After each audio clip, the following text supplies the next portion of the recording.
All right, everyone, welcome back to another video. Another really special guest here. If anyone is a country fan, you're gonna know exactly who this guy is. Mr. Hardy, really appreciate you taking the time to come out here and do a video for the juniors.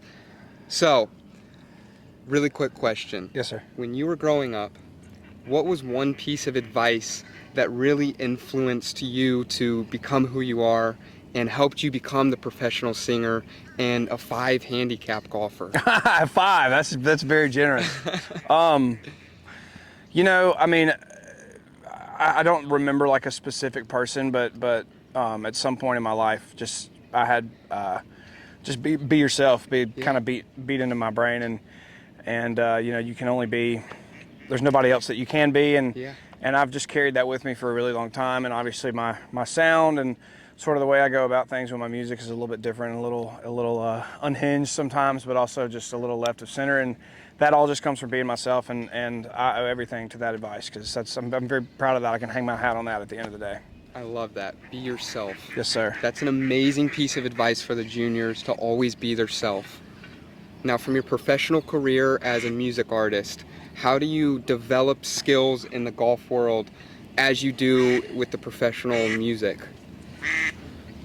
I think this guy wants to chime in here. Yeah. Now, sorry, so can you rephrase that if you wouldn't mind? Yeah, so how do you, in a sense, with your music, how did you become a professional, and how do you utilize those skills to become a professional in golf? Man, you know, first and foremost, I feel like I just got lucky a lot, and I think a lot of times it is like right place, right time. But at the same time, my number one advice is to never have a backup plan, and like don't even consider a backup plan. Don't even think about it. Just commit to something and believe in yourself, and know that you're going to do it, and just do it and do it and do it and do it until it happens. I mean, I was so just completely unaware of ever like moving back home or, you know, getting a normal job or whatever you want to call it. And I think just kind of manifesting that even by accident, it forces you to do what you want to do in life. So just not,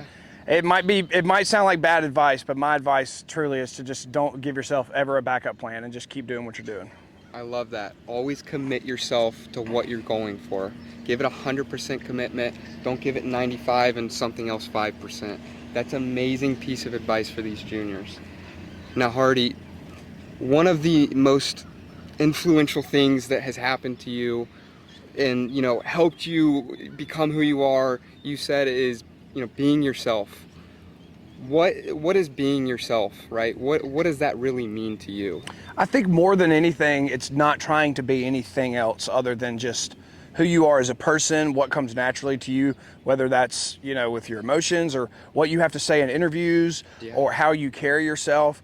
If you're a hothead and you've got a little bit of a temper, man, and that's just who you are as a person, then be that person, you know, and vice versa. If you're an extremely kind, very soft-spoken person, don't feel like you have to be any other type of way. I just think just sticking to whatever your natural instinct is as a human being is just the way to go. People love people because they're authentic, whether that may be good or I won't say bad, but you know, whether that rubs people the wrong way or not. It's people love authenticity, and I think it makes you a more proud person at the end of the day to know that you just you stood on business for yourself as a person. Most definitely. Last question here for you. So being yourself, how does that influence your golf game? Do you just let everything go when you're out on the golf course? If I miss a 3-footer, I definitely don't let that go for a few holes. But you know, I mean, back in high school, and mostly like in high school, I took it really seriously. Like I would really beat myself up over you know, a duffed chip or just whatever it may be, a good round, and you know, you triple the last hole or something. And these days there's a lot more to worry about, so I try to just have a good time with my buddies, and you know, and it's funny, I find sometimes that you score a lot better when you care a lot less. Most definitely. And that's golf in a nutshell, right? It's just it's a mental game. But no, these days, man, I'm so lucky to just be able to do what I do and to be able to play all these beautiful golf courses, including this one. And so I just try to enjoy myself out there. Yeah. Well, Hardy, I really appreciate your time. Yeah, Thank you so much. Thank you so much, man. Perfect.